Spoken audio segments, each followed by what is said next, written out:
लड़ रहे हैं। 1 एकड़ जमीन मिलेगा तो आपको मिलेगा।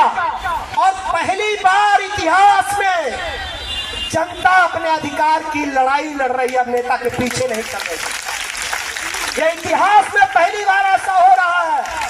ये जनता समझ चुकी है कि नेता निकम्मे हैं, नकारे हैं, नालायक हैं।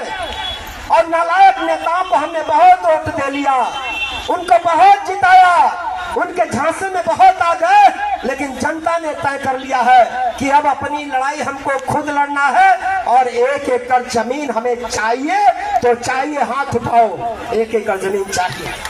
इसको कवर करें मीडिया के साथ। ये सवाल है, ये जनता की आवाज है, ये हमारी माताएं हैं, ये हर दिन तकलीफ सहती है। जमीन ना होने के नाते जो गांव का भी वो 2-4 बीघा का जो तनहार जमींदार है, उसने भी हमारी माँ बहनों को 12 बजे रात में कटिया कराया है, हमारी माँ बहनों का शोषण किया है। साथियों, ये दर्द हमारी माँ बहनों ने झेला है। अब हम नहीं चाहते कि कोई गांव का जमींदार हमारे लोगों को धमकाए। किसी की औकात नहीं होगी। अगर आपके पास 1 एकड़ जमीन होगी तो किसी की औकात नहीं होगी जो आपके दरवाजे पर आके ऊंची आवाज में बात करे। इसलिए अब हमें मालिक बनना है। साथियों, ये सरकार लाखों एकड़ जमीन रोड बनाने के लिए, सड़क बनाने के लिए पूरे देश में खरीदती है, लाखों करोड़ रुपया लगा करके। तो जब लाखों करोड़ रुपया लगा करके तुम जमीन खरीद करके सड़क बना सकते हो, अमीरों की गाड़ी दौड़ा सकते हो, तो गरीबों को देने के लिए तुम जमीन क्यों नहीं खरीदोगे? ये सवाल हमारा।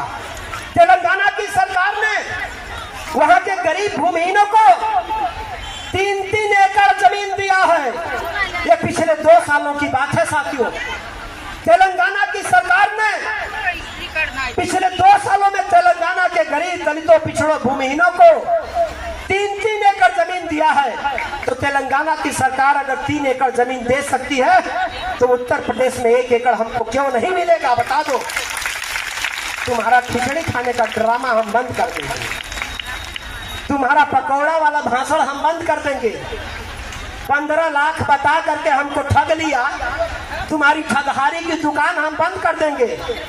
और वो जो प्रधानमंत्री ये कहता हम गरीब, हम फकीर, हम चाय वाले का बेटा है, आधे घंटे के लिए गोरखपुर में आया था और भैया 3 को सूट बदला था। पत्रकार से फोटोआ दिखा देंगे आपको। वो जो कहता है कि हम गरीब हैं, फकीर का बेटा है, चाय वाला का बेटा है, वो प्रधानमंत्री गोरखपुर में आया तो गया गीता प्रेस में उद्घाटन करने, तो वहां का ड्रेस अलग था। और गया स्टेशन पे ट्रेन का उद्घाटन करने, तो वहां का ड्रेस अलग था। तो बताओ ना, इतना नाटकी, इतना ड्रामाबाज, इतना बहरूपिया प्रधानमंत्री इस देश को मिला तो देश को तो डूबना ही है ना।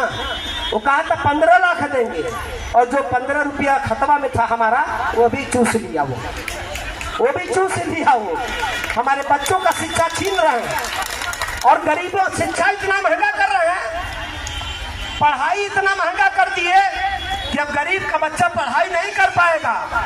बताओ ना, कितने लोग इसमें हैं जो अपने बच्चे को MBBS करा देंगे? कितने लोग हैं इसमें अपने बच्चे को डॉक्टर, इंजीनियर बना देंगे? नहीं बना पाओगे।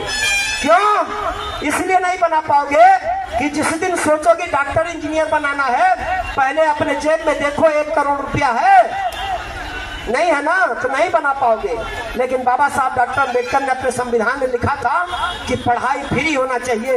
ये सरकार पढ़ाई फ्री नहीं कर रही है, पढ़ाई महंगा कर रही है कि गरीब का बच्चा पढ़ न पाए, वो DM न बने, कमिश्नर न बने, वो गुलाम रहे, वो मजदूर रहे, वो दिन रात इनका डंडा सहे। ये साजिश कर रहे हैं।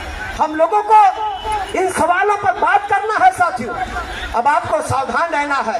और साथियों, इस कार्यक्रम को आगे बढ़ाते हुए हम अपने बहुत जुझारू हमारे साथी हैं, हमारे महेश सिंह जी, जो किसान नेता हैं, जो गोंडा से चल करके आए हैं, हमें समर्थन देने आए हैं। जोरदार ताली बजाइए, स्वागत करिए।